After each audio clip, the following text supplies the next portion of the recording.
it's good.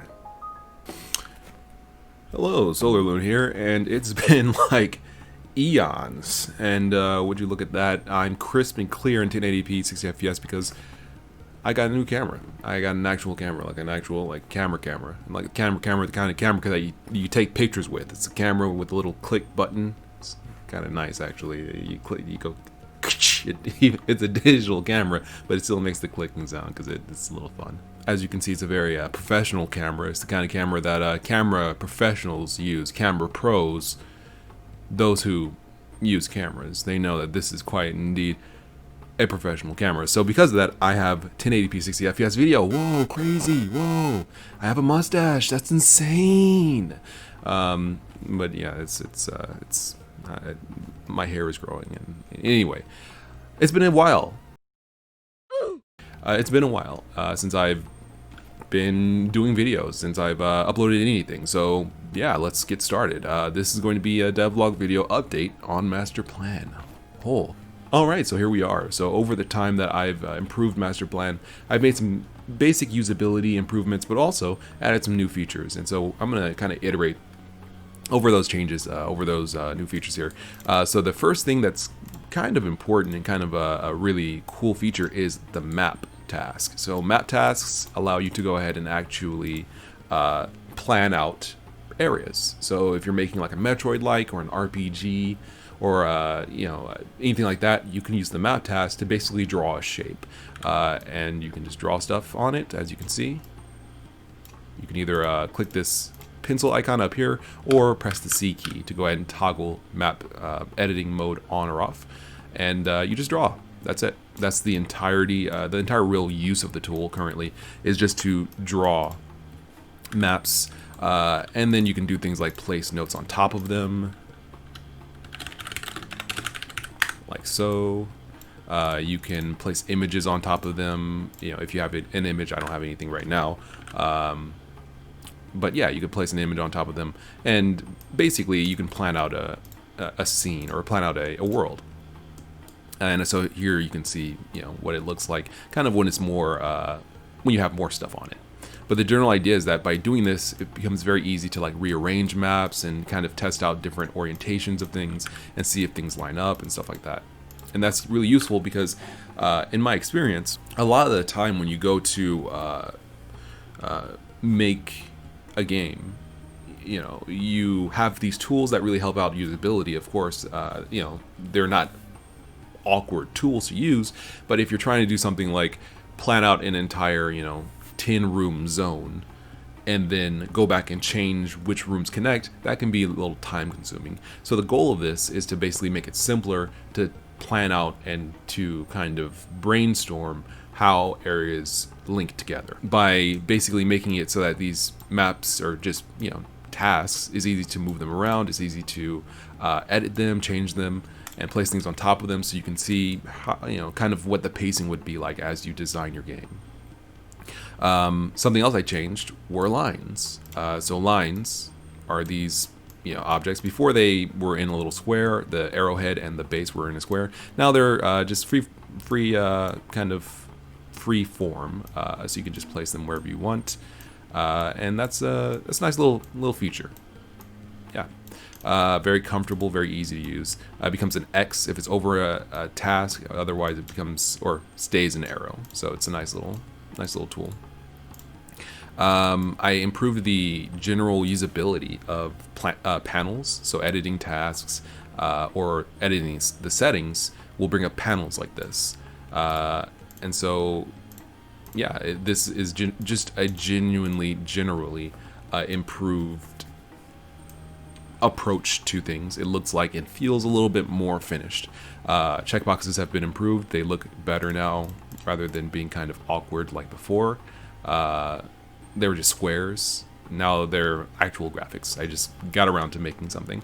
If you click on a spinner like this, one of these little UI elements, you can press left or right on. If you click the middle, then it'll give you a menu you can choose from, which is nice. The project settings window has been blocked out into different sections, so you have the ability to cycle through them, which is nice.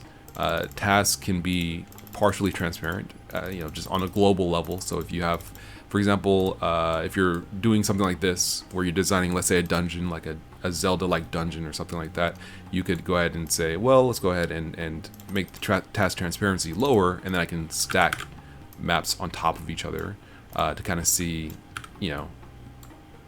like how they would interact with each other, kind of a thing like this. It's not perfect, but it's yeah, it definitely gets the idea across. Yeah, in truth, I want to improve this functionality so that's a little cleaner and a little bit, more together. Maybe something to have like levels inside of a map would be good. That way you could easily design multiple floors, and then it would automatically layer those without you having to mess with the transparency on a global level. That probably would be a good addition / quality of life improvement. There's now a volume spinner. It's a very basic spinner. I need to make an actual like curve, kind of thing. You click and drag like most, or yeah, a click and draggable element like most programs. But for now, you have the ability to tweak the volume. And then there's other additional features I added here, like making it so that tasks don't glow when they're selected, or tasks glow only when selected, or only completed tasks glow, or whatever. You can change that there. Oh, I also added URL buttons. Let's go ahead and test that out. So URL button is basically MasterPlan detecting when you type something that is or could be a URL, like google.com or SolarLune.com, anything like that. It will go ahead and convert that to a button. So if you say like, as an example, let's say like we have a note that says like, create in a website like SolarLune.com. If you hold Control, it will turn into a button, and if you click that button, it will take you to the website. And then if you don't want to hold Control, you can also go to Settings and then just turn on Always Show URL buttons, and anything that could be a URL will turn into this that you can click on a button there. Fantastic. And now it's opening up my browser, even though I didn't plan for this. Fantastic. There we go. It opened SolarLune.com. Fantastic. That's going to get edited out. My phone rumbled for some reason. Yeah, create it. Yeah, so you can just create. You just type in URLs. It'll just go ahead and detect that and create a button for it, which is fantastic. Very usable. Very, very nice. I just realized my FPS took a dip, so I'm gonna have to re-record this section of the video. Whoops. I clicked the button and it opened the browser, and the browser was chewing up graphics rendering speed. Anyway, I need to download more RAM, and that's one of the cool things about MasterPlan I don't really see from a lot of other programs like this, or productivity programs.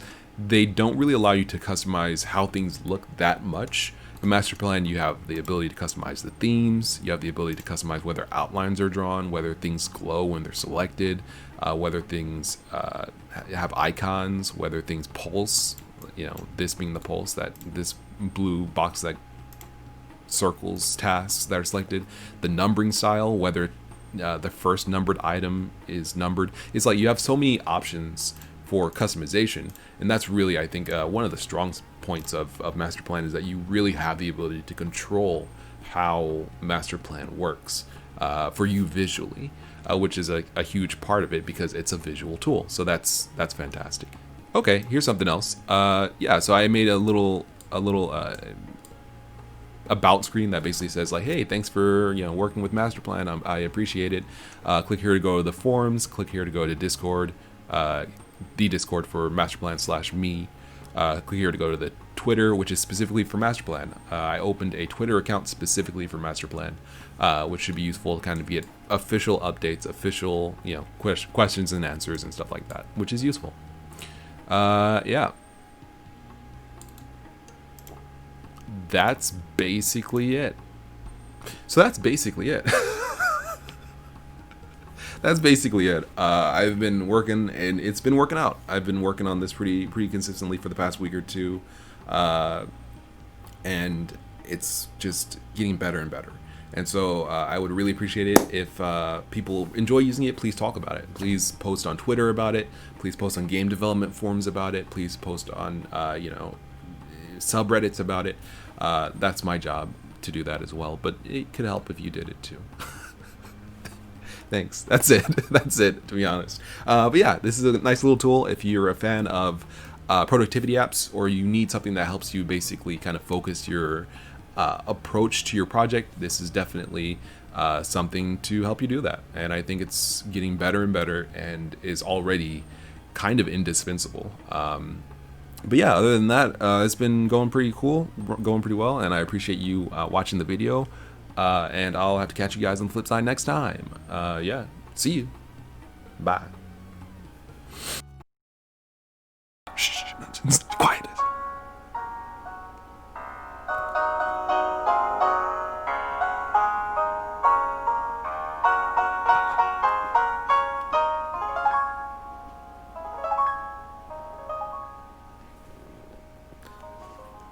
Just lay the beat to rest.